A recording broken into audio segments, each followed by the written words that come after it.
Hello everyone, it's Joe here from Draft FPL. Welcome back to a weekly series helping you find some good value free agents and waiver pickups in Draft FPL. We're back with game week 14. I'm going to keep it nice and short this week. As you may hear, I have got a little bit of a cold, so we're just going to blast through these picks and I will be back with a little bit more in-depth content next week. As always, these picks are powered by draftfc.co.uk. If you want to give it a bash, there's a link in the description below. Use the code SNAKEDRAFT at checkout and get 1 month completely free so you can try out the website. It really will help your draft experience. The first pick this week is Ben Mee, available in 70% of draft leagues. Brentford definitely have the best fixture of any team this week. Luton at home, always one I'm looking to target. I think the Brentford guys are definitely an easy waiver in for your defence this week. Ben Mee is probably the most nailed on and the most widely available. You could also look at Pinnock and Aya as well. They're the three that I think are almost guaranteed to play. The fourth spot is a little bit more up in the air. Brentford most likely will go back to a back four this week and play a 4-3-3 as they do in the stronger fixtures. Looking at a little bit more long term, you probably want to hold Ben Mee if you do go for him, because that game week 16 fixture of Sheffield United away is also a good looking one as well. Next up, we've got Joel Matip, available in 64% of draft leagues, and I am pretty confident he is going to be starting this week. Fulham at home, fantastic fixture for Liverpool. Probably the biggest banker of a clean sheet this week. Then the next two after that are pretty nice as well still. Sheffield United away, Palace away after that. I think Matip is not guaranteed, but very, very likely to start. I don't really see what else they would do other than start him. So it's a really strong pickup for this week and probably the next two after that as well, as long as he's keeping his place. Next pick, available in 100% of leagues or near enough, and that is O'Shea for Burnley. The other really strong fixture that I like to target is Sheffield United. So it's Burnley that play Sheffield United at home this week. Massive game for Burnley. Well, it's a massive game for Sheffield United as well, I suppose. But I think from Burnley's point of view, if they don't win this, company could seriously be looking at being out of the job. I don't think anyone could really argue with that with their points return. But I keep saying there's like good things coming for Burnley. I'm getting less and less confident as the weeks go on, but I do think they're likely to win this game, and I think that a clean sheet is as good of a chance as any for Burnley. They do have good fixtures coming up. Wolves away and Brighton away in the next two are not bad, and then Everton in 17 as well. If they do pick up a bit of form, there could be a couple of Burnley assets that do well over this period. Finally, we have Aguerd, available in 62% of leagues. Palace at home this week, and it's a Palace without Eberici Eze, which is a big loss for them and for draft managers as well.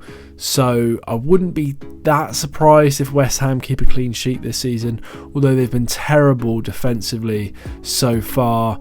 You could see this as being a bit of a low scoring one, especially if Bowen's out. Then it would really be a bit of a snore fest, I think, to be honest. So for this week specifically, I do think a West Ham defender is definitely not a bad option. I also think maybe a Palace defender is not a terrible option either. I think this is probably going to be quite a low scoring affair. On to midfielders then. First up, I know many of us drafted him quite early and have been burned so far, but I think Kai Havertz is a really good pick, especially for the next 2 game weeks. Available in 39% of leagues, so his ownership's falling massively, and I'm not that surprised given his rate of returns. But I do think his performances have picked up a little bit over the last few weeks, and Wolves at home, Luton away in the next 2 is pretty nice. Nice fixtures. Wolves are a good side, but they're much better at home than they are away. Luton away is obviously a fantastic fixture. I think Havertz is probably likely to start both of these actually. I think I wouldn't be surprised at all if it's a midfield 3 of Havertz, Odegaard and Rice in both of these 2 fixtures. Obviously that's not guaranteed, but if he is on the bench, he's almost certain to come on. And as we saw against Brentford, he does have the ability to get on the end of balls in the box if he gets the opportunity, which he may well do in these next 2 fixtures. So I think he's a good pick If he does well over this run, I'd maybe keep him for longer. If not, then he's probably a drop again. Next up, we've got Michael Elise. I know I tipped him last week, but just a quick shout out of still available in 61% of leagues. He is back. He had a great performance last week. I imagine that number will significantly drop this week. He's going to be a massive waiver option. West Ham away and Bournemouth at home, the next two, still two good fixtures, and then we roll on to some tough ones for Palace from game week 16 onwards. This is kind of the end of their good run, these next two games, so I think it's like a brilliant time to jump on if you can. Next up, we've got Tavernier of Bournemouth. I'm actually gutted that I didn't pick him last week because I really considered between Tavernier and Semenyo. I went for Semenyo mainly just because of that forward slot. I thought he might be a little bit more easy for managers to waiver in because he is in that forward slot that's hard to find. But I wish I'd gone for Tavernier because he has impressed me in recent weeks, and last game week he did come in with the returns and kind of show that promise off. He is in the top 20 in the league for expected goal involvement over the last 6 game weeks, so he definitely is not just a one-off. He has been playing well. Bournemouth as a whole are attacking a lot better than they were towards the start of the season. I think they're starting to find a bit of fluidity. Tavernier's my pick of the bunch. Villa at home this week is quite a tough fixture, but Villa, with the way they play, could kind of walk into Bournemouth's hands a little bit. I wouldn't be surprised if this is quite a high scoring game. Something like a 3-2 or a 2-2 would not surprise me at all. Then it's Palace away, which is a pretty good fixture. United away after that is not bad either. I could see them scoring there definitely. Then it's Luton at home in 17. So I think this is a tidy little run for Bournemouth, and I do fancy a couple of their players, and Tavernier would be top of my list. Finally, I'm ready to be hurt again. Jacob Ramsey, welcome back. Available in 88% of leagues, did come off the bench last game week, hopefully back to full fitness. I can't help but waiver him in when it looks like he's fit, so I'm just praying, fingers crossed, that he manages to keep it for now. I will say that the fixtures after Bournemouth are terrible for Villa, so this is kind of the last good week really, because they walk into back-to-back the two toughest fixtures in the league at the moment. They are both at home, City at home, Arsenal at home in 15 and 16, and Villa's home record is fantastic. The problem is I just don't see them scoring a lot of goals in those two games because City and Arsenal defensively are so good, so far clear of the rest of the league that, you know, no matter how good the attack is, teams will struggle to score against them. So I'd probably start him against Bournemouth. Hope he starts. He may come off the bench again. We'll have to wait and see, you know, from a bit of press conference information if it looks like he's going to start. If not, I'd maybe consider benching him for these next 3, and then you've got him for a decent little run they've got from 17 onwards. On to forwards, and last time I picked Neil Maupay for the waiver video, there was a chap in the comments, I believe his name was Eamon, who said something along the lines of, do not listen to this guy, Maupay has 2 goals in 2 years or something, so anything he says is rubbish. Maupay then got a goal. I was quite happy to see that. Always nice when your picks come in, especially when people tell you they're rubbish.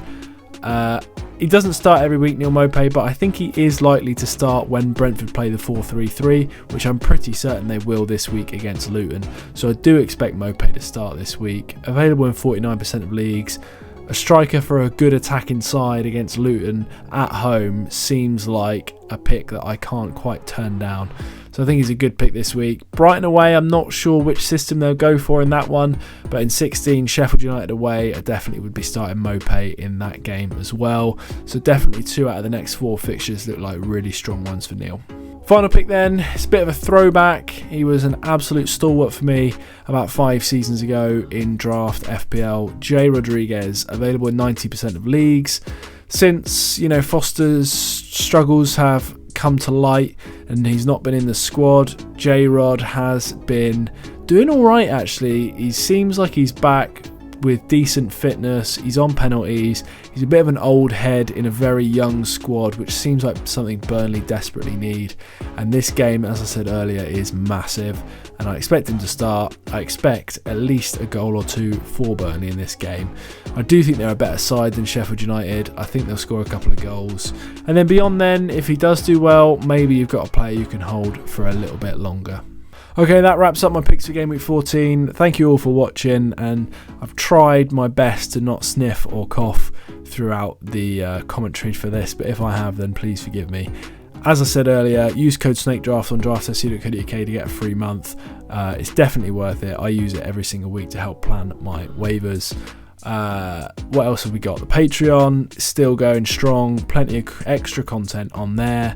Thank you all for watching. If you don't want to do any of that, that's absolutely fine. Subscribe to the channel, like the video, come back next week, and we will see you there.